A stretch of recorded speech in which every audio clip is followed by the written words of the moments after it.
Either they don't know, don't show, or don't give a damn about what they learning and what they not learning.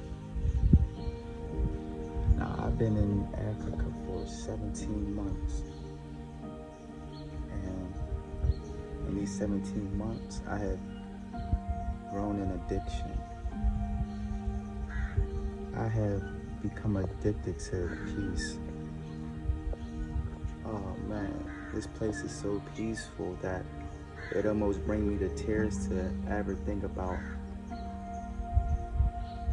returning back to the States. That's not something that I I ever want to do. It'd be like it's like a nightmare. Thinking about a life in the States is now like a nightmare.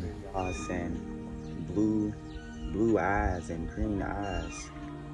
I'm so used to just seeing brown skin and dark skin and light brown skin, different shades of browns everywhere I go. In the supermarkets, the mechanics is us, cashiers is us, the barbers is us. You go to a phone store, it's us. Go to a mall, it's us. I've become addicted to Africa, man. And it's been rainy season, so I haven't been walking as much, but rainy season, I guess it's safe to say it's over now. The last few days there's been no rain, nice sunny skies, and so I went on my walk today, walked a lap around my neighborhood, seeing a few families that I haven't seen in a while because of the rain. And we were talking in Swahili. Daily I speak Swahili. I'm not as good as I could or should be. I should be like fluent by now. But seeing the children could walk around by themselves, go to school.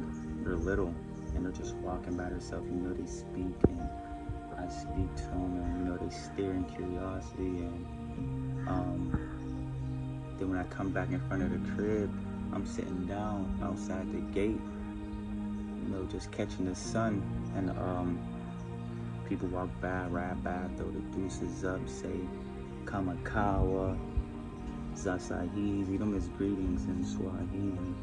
And two brothers was walking by, pushing a cart of steel and metal, and I said, "Yo, Vippy mean, what's up? How are you?" Well, it means how are you? And the one said, Dante, and I'm like, you know my name? But I said in Swahili, I said, Unajua Gina Yangu? He said, yeah. I said, Vippy, how? And he said, he seen me in Boonja. I'm like, for real? I said, oh, that's what's up. I said, cool. And they say with smiles on their face, and people just so peaceful, yo. It's so peaceful. I remember when I first moved here, I seen a baby, probably 3 years old, walk into a store by himself, and somebody gave him a juice. And I was just like, what the heck? This is unseen in America. They don't even know about kidnapping and stuff. Like, these babies are safe to walk by themselves. If a child is trying to cross a road, an adult or a bigger person is going to grab that child or a group of children by their hand and stop the traffic, and the traffic is going to oblige and stop and let the babies cross the street. People blow the horn at each other here. Ain't nobody arguing or firing shots. It's just to get your attention, let them know, yo, I'm about to come around, or yo, you driving slow, or hey, watch out. In America, you might get killed. I've become addicted to this peace, man. Once you get a taste of it, you won't want to fucking relapse into America. When you're in America, depending on where you live, you gotta be a dog. You gotta act the way that you wouldn't regularly or normally act.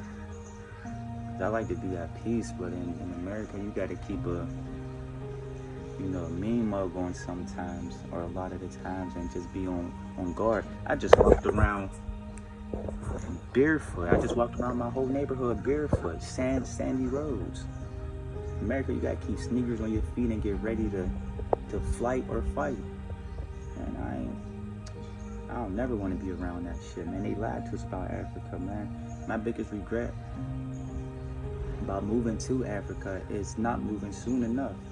It's not moving sooner. I wish I would have came here straight out of high school. But in high school, motherfucker, we was still joking about Africa and calling motherfuckers African booty scratchers and shit. We was still, I was still ignorant. They lied to us about Africa, man. And then you come over here, you'll be like, every day you'll see somebody that looks like somebody because there's not just one face over here or one look. There's people you don't even know, you couldn't even tell that you would think they was from America. We look alike. There's some tribes that you could tell that they from the continent, but a lot of people, one of my homies, he looked like Mano, the rapper Mano. I showed him a picture of Mano like maybe a month ago. He couldn't believe it. So they lied to us about Africa, man. I feel so like gypped. Cause I swear I wish I would have knew about this before, man, years ago. But either they don't know, don't show, or don't give a damn about what they learn and what they're not learning. Peace.